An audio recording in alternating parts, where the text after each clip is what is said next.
You may be hearing this and think, she should live in a bubble. Even if I lived in a bubble, I would still dislocate in there. It's not gonna make a difference.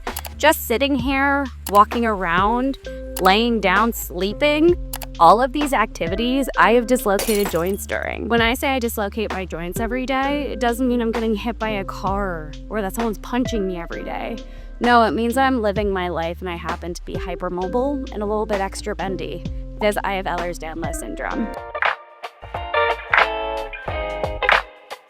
Hi everyone, I'm Emma. I'm here to help you understand what joint dislocations or hypermobility can really look like in an everyday person. So I'm here to explain, because what I've learned is that when I say I dislocate joints daily, one, people think that's an exaggeration. And two, people generally assume I do some really crazy shit when I really don't. So I'm here to talk about 3 of the most common ways that I dislocate joints on a daily basis. Usually, even if you go to the hospital and you're talking about joint dislocations, typically people think you mean you got hit by a car, maybe you played football and got checked really hard. But for me, that's definitely not what it means. For me, it takes almost nothing to dislocate a joint. So I'm here to talk about 3 of the most common ways that I dislocate my joints on a daily basis. Number 1, bras. I can't lie. I was looking on ChatGPT for some snazzy titles. It literally said bras, more like booby traps. It's true. Okay, that's a really bad one, but I think it's really funny.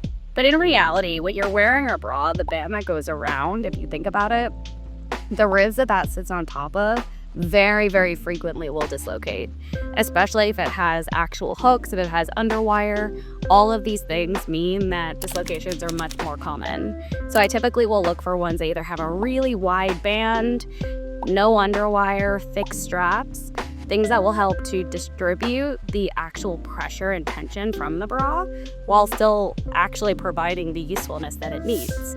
Typically, I'm looking for ones that are more like training bras or sports bras where it's one piece instead of multiple different ones that have elastic between them, or ones that are more full coverage, not because I care about the coverage, but because it typically is more comfortable.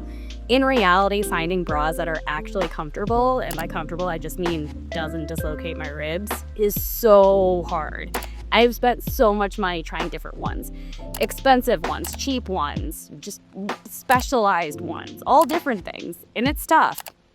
I have a few tried and true ones that I always go back to, but they're still not great. And if I have to dress up, if I have to go into work, I'm wearing a real bra, and if I'm wearing a real bra, that means my ribs are dislocating. Right now, I've got one out right here. It feels terrible. What am I gonna do?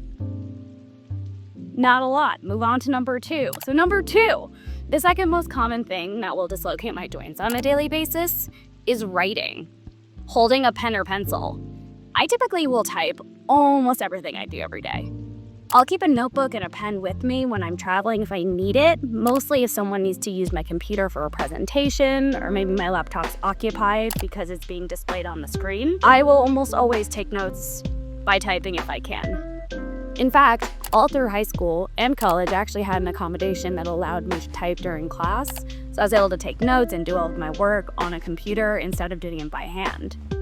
Ultimately, there's some things that are really hard to do on a laptop, like cooking, for example, but ultimately through all those years, I was able to find tips and tricks that allowed me to figure out ways to do almost everything by laptop. That being said, a good to-do list sometimes is worth writing out a couple of lines because I'm way more likely to do it. And number 3, it's actually stairs. And you may be thinking, yeah, stairs are really tough on your joints. It's a lot of impact when you're going up the stairs because you have to lift your whole body weight. But no, it's actually on the way down. Because when you're walking down the stairs, each time I step off and my leg is in gravity, it gives my ankle the chance to just kind of fall off, meaning like my foot will separate from the rest of my leg. Sometimes I don't even notice, meaning that when I step down, it crunches back together and not always in the right way. So whether it be my knee, my ankle, my hip, it really can just slip out on the way down, especially going downstairs. So while going upstairs can be more tiring, for obvious reasons. Going downstairs or downhill, for example, while hiking, I am way more prone to dislocations. So if you want to see more videos about demystifying what it really means to be disabled and what living a hypermobile body can really look like, meaning finding the hacks and tricks and tips that allow you to get through life and have the most fulfilling and happy life possible, go ahead and click subscribe below. Thanks.